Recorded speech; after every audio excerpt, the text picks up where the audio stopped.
Testing, testing, testing. So I hope you hear my voice okay. This is Vladimir. So I'm just going to share some findings with you. I have compiled all the data from the Littlefield simulation from the website in this document. This is Excel document. I'm going to share it with you. So this is all the data right here. This is the number of jobs accepted, the data from station 1, station 2, station 3. Number of jobs completed, the lead time, and the daily revenue average. This is all from here. So by clicking on each of these stations, you can get different data.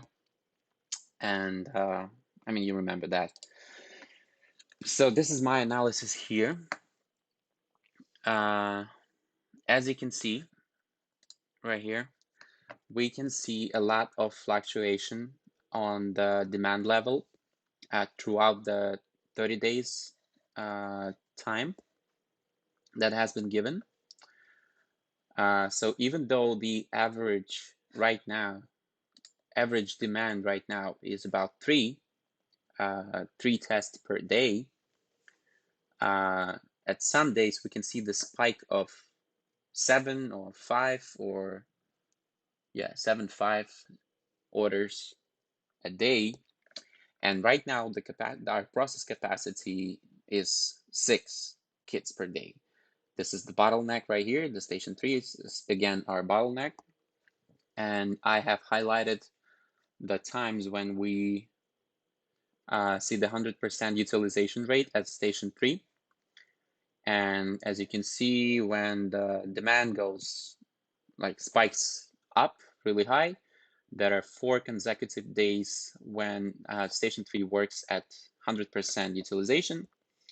And that leads to a longer lead time right here. So we have 1.4 days, 1.43 days of lead time, and this results in us losing money.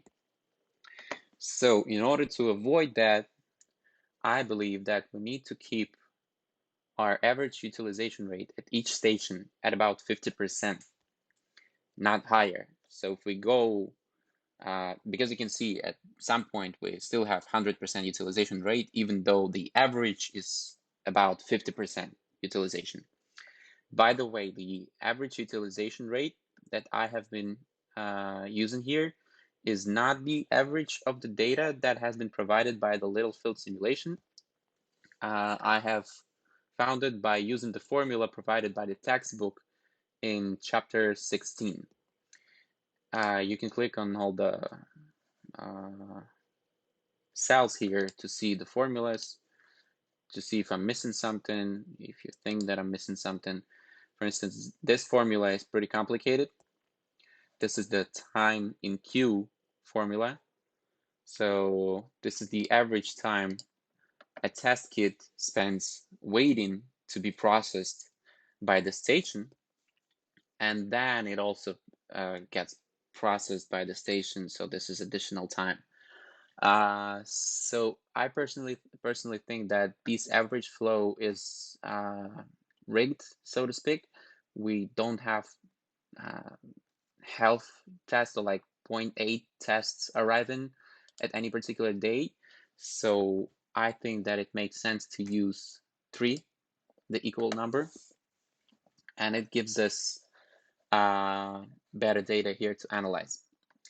So the inter-arrival time between the orders is just, I have divided 24 hours by the average flow rate. So the average inter-arrival rate between orders is 8 hours. Why do we need this? We need this for this formula. So this is the average utilization rate currently. So right now we see the station 3 has utilization rate of 50%, and it doesn't deliver because the fluctuation is too high. So we need to buy another machine here. So we plug number 2, our utilization goes to 25%. Our total process time, this is average processing time, by the way, equals about 9 hours. Since we have fluctuation, I believe it's going to spike up and down. But this way, when we keep our average utilization below the 50% of any particular station, this way we can stay ahead of the current and fulfill the demand without losing any money. Why I think, so how do we predict when exactly do we need to buy another machine for particular station? So right now we can see that for station 3 is in dire need for another machine. We have figured it out, but when do we need another machine for any other station? Let's say here we just plug in the number 4. We see the utilization rate is still pretty low, so we can fulfill all the demand with any fluctuation. 5, 6, 6. So right now we see that the average utilization rate spikes up at 50% at station 1, and there's another 50% at station 3. So whenever our average flow rate goes up to 6, we need to buy another machine for station 1 and the third machine for station 3. But how do we predict when it happens? Because this plot is obviously it's not working. There's too much fluctuation here. I think that we should be using the old linear job arrival plot from our previous assignment, because it basically gives us the same number as professor said, and the assignment says that the average demand is going to be 26 on day 180. And this formula that I have right here, so 26, I just plug it here, it gives me the day 178. It's pretty close, so I think that we should be using it as a way to predict when our average flow rate, our average demand is going to hit particular level. So let's say we need to predict the day when we need to buy another machine for station 1 and for station 3. This is when we have average flow rate of 6. So we plug the number here, number 6, and it gives us day 36 or 37, pretty close to 37. So I think we should be a little risky here and buy it on day 37 instead of 36, right?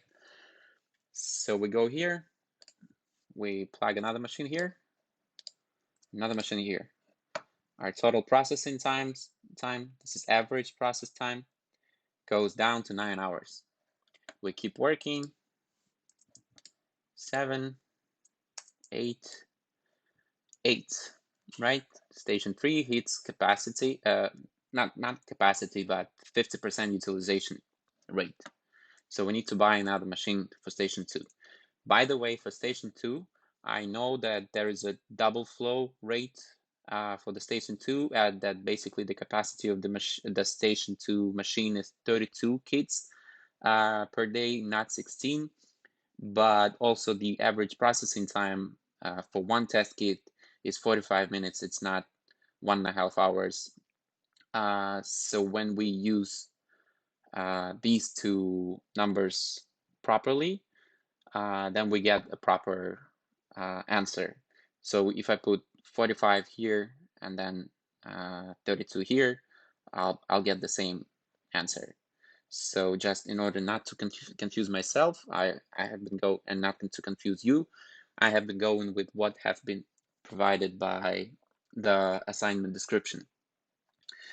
So pretty much this is how it goes. This is what I think we should be doing. So we buy another machine here. Once again, our total processing time goes down to 9 hours, and we keep on going up. And we keep on going up basically until the average flow rate hits 26. And this way we can predict any day when we need to buy another machine for any particular station, because we're going to need more machines that we have needed before, when we did not have volatility, did not have fluctuation.